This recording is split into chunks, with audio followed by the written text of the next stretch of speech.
Leon Kamaitis was born June 24, 1935, in Katowice, Poland, where his father, Kalman Kamaitis, served as chief rabbi.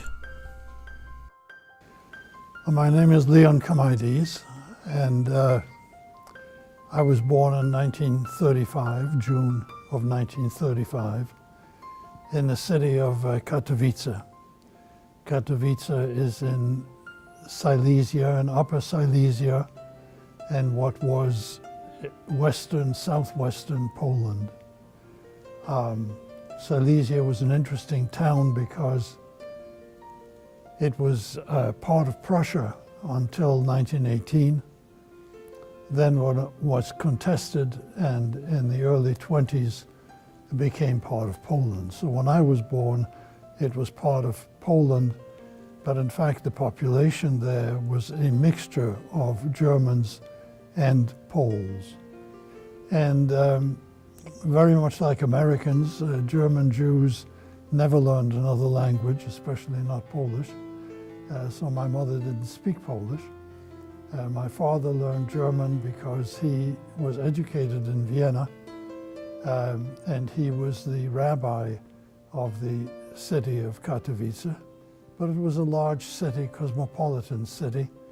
It was a city that had very good railroad lines and very good hotels, as a result of which it was a favorite city for conferences where East and West met. And so a number of historical incidents in Jewish history occurred over the years in Katowice. Maternal great-grandparents had come to Katowice in 1860, and my great-grandfather had been one of the pillars of the community, and his son Bruno Altmann, in fact, was the head of the Jewish community of Katowice before the war. My father came there in 1929. He graduated from the rabbinical school in Breslau, which is today known as Wrocław, then was part of Germany, today is part of Poland. And the rabbinical school there was a very modern rabbinical school, a forerunner of the conservative movement, although it was more like the modern Orthodox in practice at the time, since there was no conservative movement. He took the position in Katowice in 1928, married my mother a year later in 1929, and as I said, I was born in 1935. My memories of Katowice are extremely dim and vague. I remember a little bit of the synagogue. I remember the red seats, over which undoubtedly I climbed. But I have no real memories of that era of my life.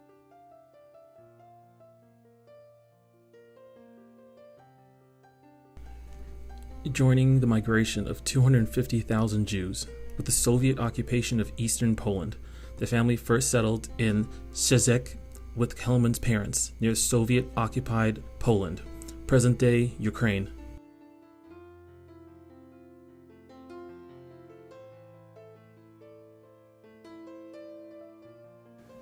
But in August of 1939, as the winds of war came ever closer, my parents decided that it was time to leave Katowice, which was a border town with Germany, and in fact was one of the first towns to be captured on September the 1st. And so we left by train, closed the apartment door, never to see it again. It took us about 2 days to get to Lvov. And of course, what we didn't know at the time, but found out shortly after that, is that the agreement between Germany and Russia, the Ribbentrop-Molotov Pact, was determined that Poland would be divided between them, and the division line was such that we found ourselves behind in the Russian zone.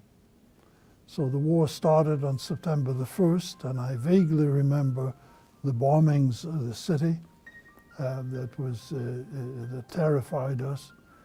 And very shortly after that, on September the 17th, the Russians came in, and we were under Russian occupation then until 1941, June of 1941, when the Germans attacked the Soviet Union, and towards the end of June, beginning of July, the Germans came in.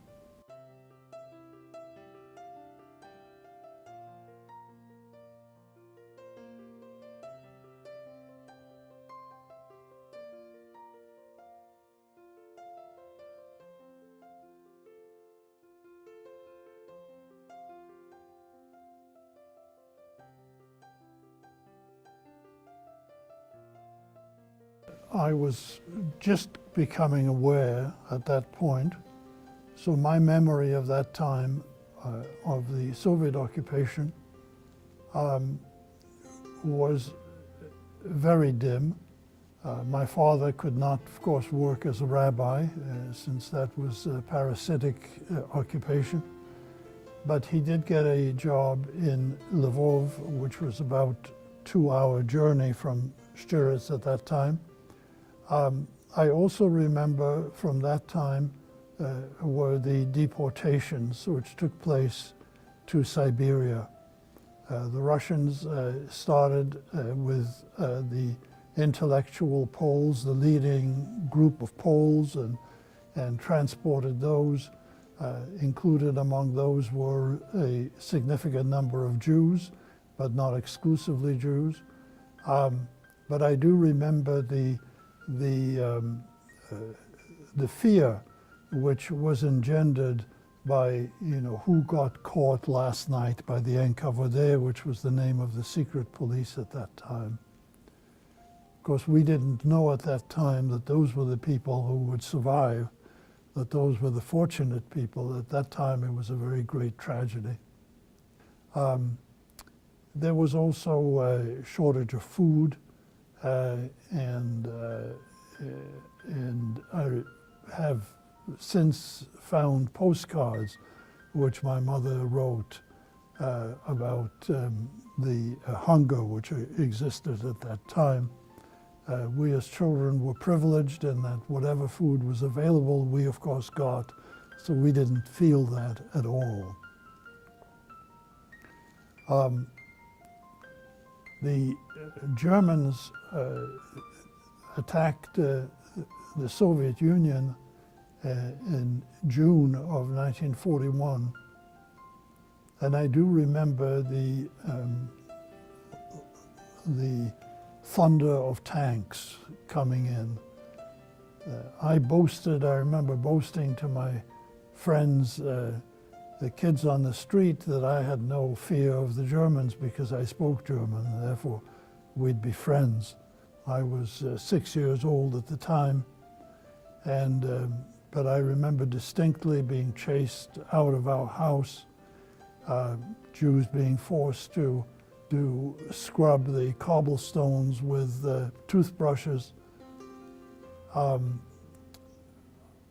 My mother, my brother and I hid in a cellar near the center of town. And I remember the darkness of that cellar. The idea was that if we were hauled out of the cellar, that my brother and I were to run immediately to the town pharmacy. The pharmacist was a Jew, but was so important to the welfare of the town that it was not thought that he would be touched. And therefore, my brother and I were given instructions that if we were hauled out, we were to just run away and run to the pharmacy. The only reason I think I remember this incident so vividly is that my brother immediately obeyed and ran to the pharmacy, and I, in my very stubborn way, said absolutely not, and I refused. And I stood my ground, and I felt very good about not having given in, and I think that's why I remember this incident. I also remember when we came back home to my grandparents, my grandmother had been beaten and she was bloody, her teeth had been knocked out, but she was very proud of the fact that she did not allow them to pull her out of the house, and she had remained in the house.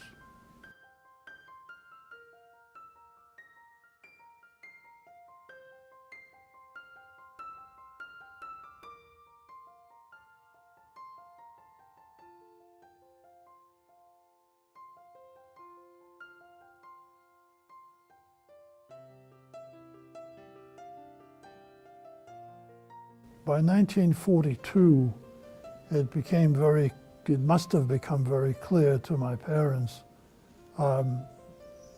what was going to happen. And particularly in August of 1942 was a very big action during which I think 50,000 Jews were murdered in the city of Lviv. And my father and Rabbi David Kahana, who later became the chief rabbi of Poland and then became the chief rabbi of the Israeli Air Force, and was also chief rabbi of Argentina at one point. He was a friend of my father's, and the two of them were asked by the Judenrat to go and meet with Metropolitan Andrei Sheptytsky of the Ukrainian Uniate Church. And the purpose of the meeting was that the Jewish community had collected some 600 Sifrei Torahs from various synagogues. And they had them in the community center, and they wanted to hide them. The Uniate Church was an interesting church because it was formed in the mid-16th century after the Reformation as an attempt to unite the Roman Catholic and the Byzantine Eastern Catholic Church. And a new religion was formed of people who wanted to unite, and through an agreement, this group of people who called themselves the Uniates, and who were later named by the Habsburg Empire as the Greek Catholic Church, recognized the Pope as the leader of the church. And in return, the Pope allowed the community to continue with its customs, which included that the priests could marry. It included a certain way of crossing oneself, which is slightly different than the Roman Catholic way. And it included the Eastern Rite, the Byzantine Rite. And Metropolitan Andrei Sheptytsky became the head of that church in what is today Western Ukraine, then was Eastern Poland, and in Western Ukraine. In 1895, I believe it was. And so by 1942, he had been in that position for a long time. He had studied Hebrew.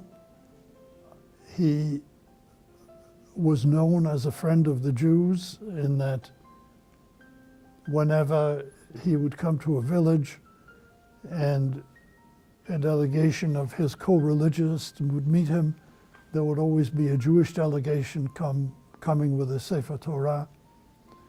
And it was well known in the Jewish community that he would get out of his carriage and he would always first approach the Jewish community before he approached his co-religionists.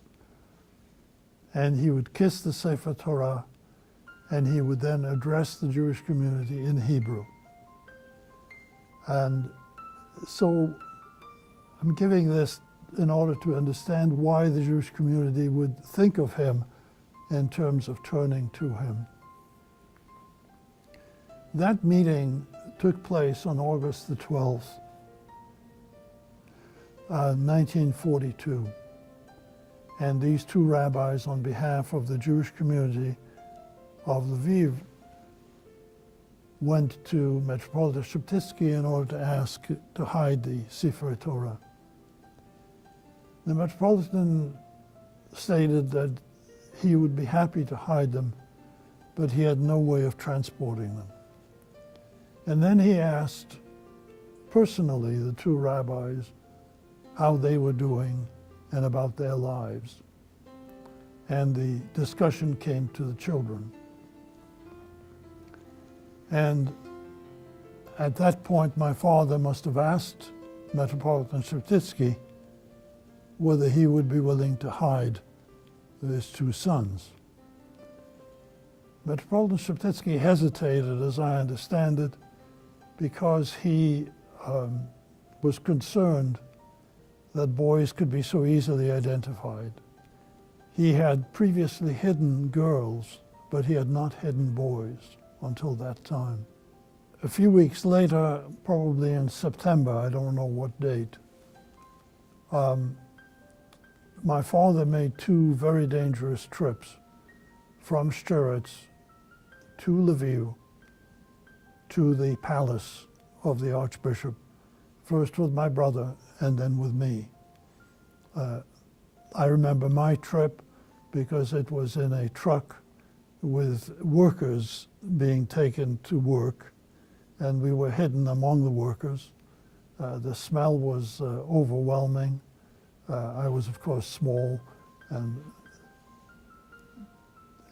of course, had we been discovered, we would have been shot, but fortunately we weren't. And we came to the palace, which is called Svyatayur, St. George in English, Svyatayur. And the truck slowed down to almost a stop, and my father took my hand and we jumped off. And we entered, he rang the doorbell, the door opened, and I remember a priest in long gown with a cross at his side. And we entered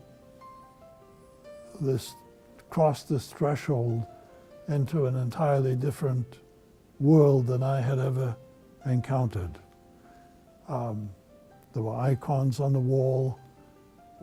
There was a hushed silence everywhere, carpeted floor, and the smell of incense. And it was such a stark contrast with the world, with the turmoil and the balagan that existed and the crowding that existed where we lived. I was taken to see the Metropolitan, who was by then an old man. He was in a wheelchair. He was covered by a blanket. He asked me to come close, and I did. And he patted me on the head. He said something. I have no idea what it was. I'm not sure I understood it. And it became obvious to me at some point that I was going to be left there. I was at that time 7 years old. And I don't know how much I understood. It's very difficult to put yourself in the mind of a 7-year-old. But I do remember that at some point I started to cry. My father took out a handkerchief, gave it to me, and he left.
Entering medical school in the first class at Albert Einstein College of Medicine, in 1967 he moved to Hartford and served as founding chair of pediatric cardiology at Hartford Hospital and Connecticut Children's Medical Center for 30 years, as chair of pediatrics at Hartford Hospital for 10 years, and as clinical professor of pediatrics at the University of Connecticut School of Medicine.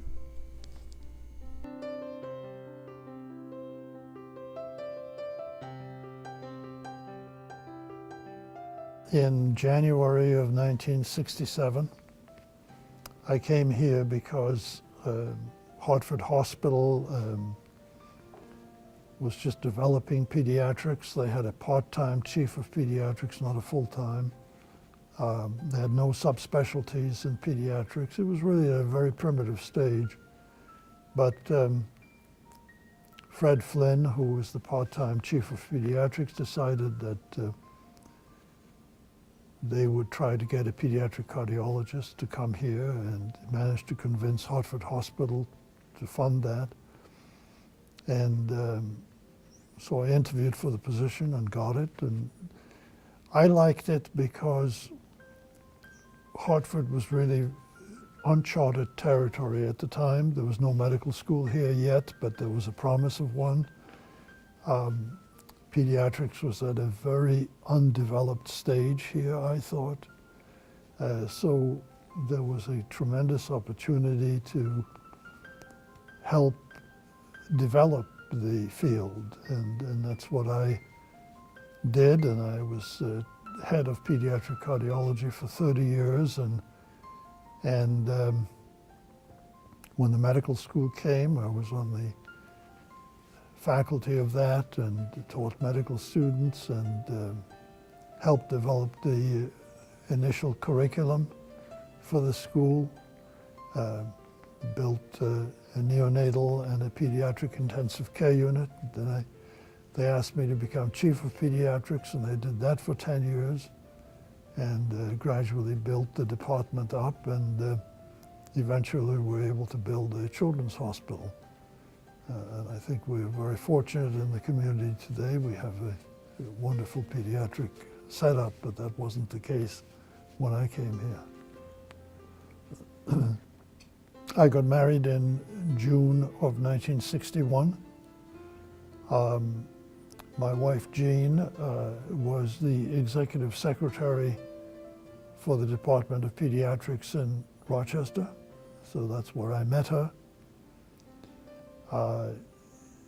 And we got married, as I said, in 1961, then moved to Boston for a year, where I did some work at the Children's Hospital there, and then back to Columbus, Ohio, where I spent 2 years in the military, and then back to Rochester for pediatric cardiology training.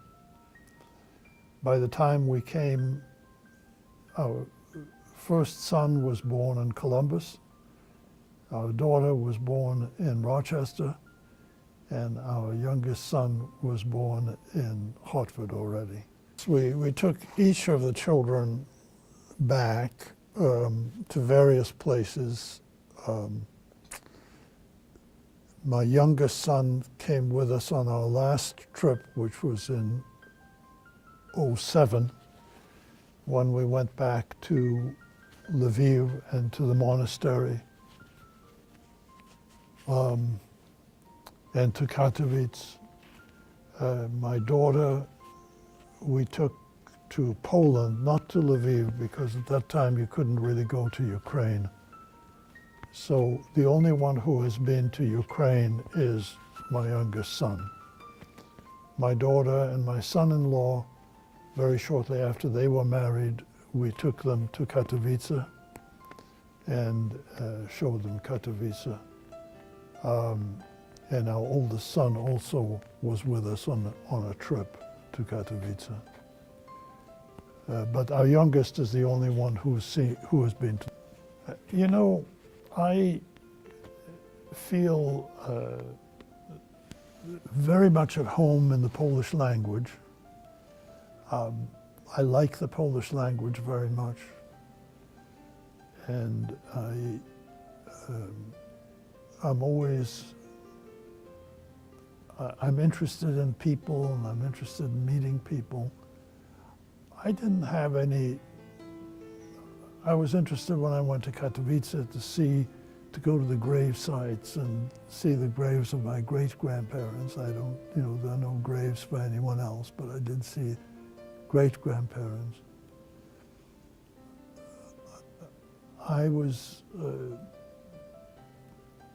when I went back to Lviv, I love that city very much. It's a beautiful city. And I walked it from one end to the other when I was a youngster, and so I knew the streets. And I knew where things were, and so that was great. The monastery, it was a very strange thing because, as I mentioned, the Russians persecuted the priests, and the church went underground for years, and only in 1992 or 3, whenever it was, that they got some of their property back, that they were able to have a school again for religious training and so on. So the group of priests today, the leadership of the church, who know nothing about their past. And so they turned to me and said, tell us about it. I spoke once in Ottawa, and it was at the Sheptytsky Institute. There's an institute at the university there. And I spoke at it, and it was a tribute to Metropolitan Sheptytsky. And they talked about his religious philosophy and so on. And the rector got up and said, in introducing me, said, we are all here to pay honor to Metropolitan Sheptytsky, but there's only one person in this room who actually ever met him, and that's Leon. And afterwards, at the coffee break, young priests would come up to me and want to touch me. And I said, what are you doing? I said, well, he touched you. And so I realized how important this mystical, because mysticism in the Eastern religion is very, very important. And I realized how important that connection was. So suddenly I found myself teaching them about their origins, and that stimulated me to want to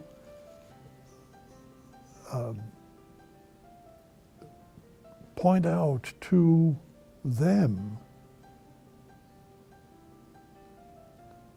how unique that church was, and how great it was, and what it did. And so I was, in November, I was in Chicago at I was invited by the Ukrainian community of Chicago. They have a cathedral and church. And so I was surprised that there were 100,000 people, of Ukrainian descent, and very active cultural milieu. And I had a huge audience who came out, and many of them, I was astounded, had read my book. And so one of